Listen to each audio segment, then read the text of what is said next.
وَلَقَدْ كُنْتُمْ تَمَنَّوْنَ الْمَوْتَ مِنْ قَبْلِ أَنْ تَلْقَوْهُ فَقَدْ رَأَيْتُمُوهُ وَأَنْتُمْ تَنْظُرُونَ۔ وَلَقَدْ كُنْتُمْ تَمَنَّوْنَ الْمَوْتَ، اور تحقیق تم تمنا کرتے تھے موت کی، من قبل پہلے سے، ان تلقوہ اس سے پہلے کہ تم موت سے ملاقات کرو، موت سے ملاقات کرنے سے پہلے تم موت کی تمنا کیا کرتے تھے۔ فقد رأیتموہ تحقیق تم نے اسے دیکھ لیا، اب تم اپنی آنکھوں سے موت کا مشاہدہ کر رہے ہو، وانتم تنظرون اور تم دیکھ رہے ہو۔ وَلَقَدْ كُنْتُمْ تَمَنَّوْنَ الْمَوْتَ تم پہلے سے موت کی تمنا کیا کرتے تھے۔ یہ انہی صحابہ کے بارے میں آیت نازل ہوئی ہے کہ جو غزوہ بدر میں شریک نہیں ہو سکے تھے اور پھر آگے غزوے کے اندر شامل ہونے کی جستجو کرتے تھے۔ جب انہیں شہید مسلمان صحابہ کرام کے قصے سنائے جاتے ہیں اور ان کے بارے میں معلومات دی جاتی ہیں کہ یہ شہید ہوئے ہیں اور اللہ کے مقرب بن گئے ہیں اور اس طریقے سے یہ جنت کے اندر پھرتے ہیں،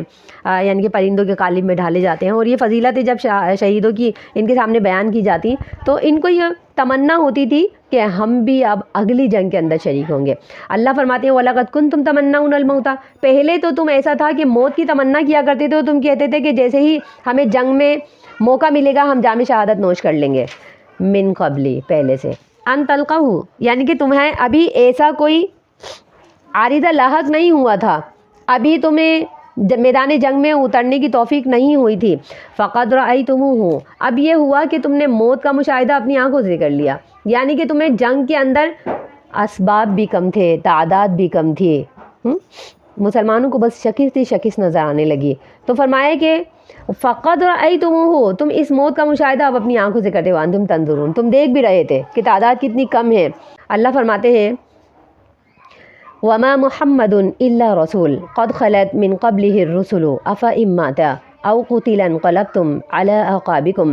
وَمَن ينقلب عَلَىٰ عَقِبَيْهِ فَلَن يَضُرَّ اللَّهَ شَيْئًا وَسَيَجْزِي اللَّهُ الشَّاكِرِينَ۔ وَمَا مُحَمَّدٌ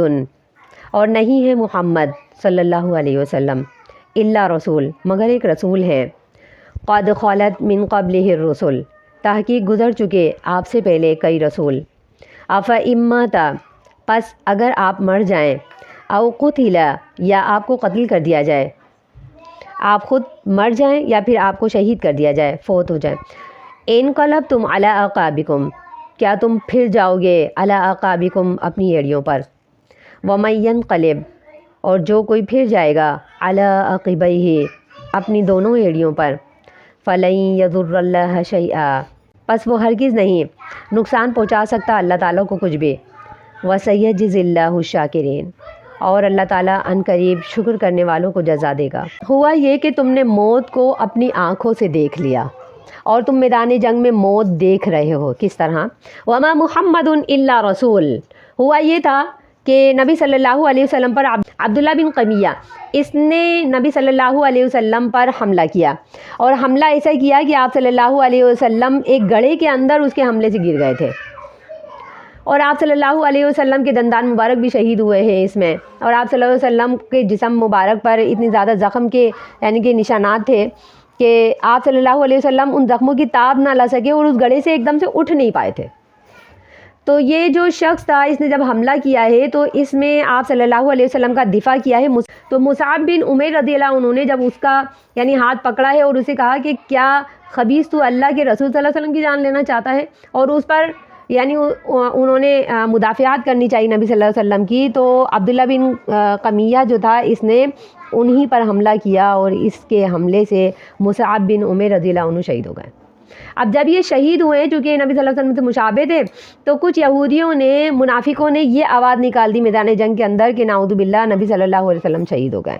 اب جب نبی صلی اللہ علیہ وسلم کی شہادت کی خبر پھیلی ہے تو فوجیوں کے جو حوصلے تھے وہ پست ہو گئے۔ کہا جاتا ہے کہ جتنے منافق لوگ تھے یہ میدان جنگ میں مسلمانوں کے ساتھ تھے، کچھ منافق آ بھی گئے تھے، تو جتنے منافق لوگ تھے انہوں نے یہ کہنا شروع کر دیا اب تو محمد صلی اللہ علیہ وسلم چلے گئے ہیں تو تم کہ عبداللہ بن ابی کو بلاؤ، یہ سردار ہیں، اس سے یہ کہو کہ ابو سفیان سے معاہدہ کر لیں، کیونکہ وہ امیر لشکر تھا وہاں سے کافروں کا، یعنی کہ صحابی تھے، ابھی تو یہ اسلام لے کر نہیں آئے ہیں۔ ابو سفیان تو یہ کہنے لگے بہت سارے لوگ جو کہ منافق تھے کہ عبداللہ بن ابی سے کہو کہ وہ جائے اور جا کر کے ابو سفیان سے مصالحت کر لے اور پھر یہ جنگ ٹل جائے گی۔ کیونکہ محمد صلی اللہ علیہ وسلم تو اب رہے ہی نہیں ہیں اور اسلام کی طاقت ختم ہو گئی ہے، اور اسلام کی طاقت ختم ہو گئی تو ہم کیا کریں گے؟ ان کو تو موت ہی موت نظر آنے لگی۔ اور کچھ لوگوں نے یہ کہنا شروع کر دیا کہ دیکھو محمد صلی اللہ علیہ وسلم شہید ہو گئے، اگر یہ سچے نبی ہوتے تو یہاں میدان جنگ میں ایسے مارے نہیں جاتے، ان پر اللہ کی مدد و نصرت ضرور آتی۔ تو انہوں نے کچھ وسوسے مسلمانوں کے دلوں میں ڈالنے شروع کر دیے، فوجیوں کے دلوں میں یہ وسوسے ڈال کر کے ان کے قدم اکھاڑنا چاہے۔ تو اللہ ہی فرماتے ہیں کہ فقد رأیتموہ وانتم تنظرون، تم اپنی آنکھوں سے موت ہی موت دیکھ رہے تھے۔ اور موت کس طرح کہ اللہ ہی فرماتے ہیں چلو ٹھیک ہے، اگر محمد صلی اللہ علیہ وسلم آج میدان جنگ میں شہید بھی ہو گئے ہیں، اور اگر ایسا ہوا کہ محمد صلی اللہ علیہ وسلم کا انتقال بھی ہو گیا، تو اللہ تعالیٰ نے یہ آیت اس وقت نازل فرمائی، اسی وقت اللہ تعالیٰ نے یہ آیت نازل فرمائی قد خلت من قبلہ الرسل، اگر آج یہ نبی صلی اللہ علیہ وسلم شہید ہو گئے ہیں تو آپ سے پہلے تو کئی رسول گئے ہیں دنیا سے۔ افا اماتا، کیا محمد صلی اللہ علیہ وسلم اگر مر جائیں، او قتلا، یا آپ کو قتل کر دیا جائے، انقلبتم علی اعقابکم، کیا اس بات کے اوپر تم اپنی ایڑیوں پر پھر جاؤ گے؟ جیسے ہی نبی صلی اللہ علیہ وسلم کی شہادت میدان جنگ کے اندر پھیلی ہے کہ آپ صلی اللہ علیہ وسلم شہید ہو گئے اور مسلمانوں کے قدم اکھڑنے لگے ہیں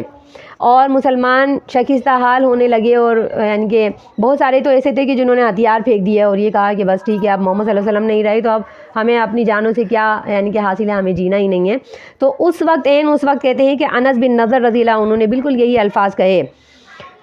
کہ محمد صلی اللہ علیہ وسلم تو دنیا سے چلے گئے ہیں لیکن محمد کا خدا تو ابھی زندہ ہے۔ یہ انس بن نضر جو کہ انس بن مالک کے چچا ہیں، انہوں نے یہ الفاظ میدان جنگ کے اندر بلند کیے، اور بالکل یہی الفاظ کہے جو اللہ تعالیٰ نے قرآن کی آیت میں نازل فرمایا۔ اللہ تعالیٰ فرماتے ہیں کہ افا امات، اگر آپ صلی اللہ علیہ وسلم کا انتقال ہو جائے یا پھر آپ کو قتل کر دیا جائے تو انقلبتم علی اعقابکم، کیا تم اپنی ایڑیوں پر پھر جاؤ گے؟ ومن ینقلب علی عقبیہ، اگر کوئی شخص اپنی ایڑیوں پر پھر جائے گا، میدان جنگ سے پیٹ پھیرنے کا انجام معلوم ہے نا، کہ آپ صلی اللہ علیہ وسلم نے فرمایا ہے کہ یہ جہنم واجب کر دی جاتی ہے ایسے لوگوں پر کہ جو میدان جنگ سے پیٹ پھیر کر جاتے ہیں، ایسے لوگوں پر جنت حرام کر دی جاتی ہے اور جہنم واجب کر دی جاتی ہے۔ فرمایا کہ ومن ینقلب علی عقبیہ، جو اپنی ایڑیوں پر پھر جائے گا، فلن یضر اللہ شیئا، اللہ کا کچھ نہیں بگاڑ سکتا یہ شخص، وسیجزی اللہ الشاکرین، اللہ تعالیٰ شکر کرنے والوں کو زیادہ دے گا۔ سبحان ربک رب العزۃ عما یصفون وسلام علی المرسلین والحمد للہ رب العالمین۔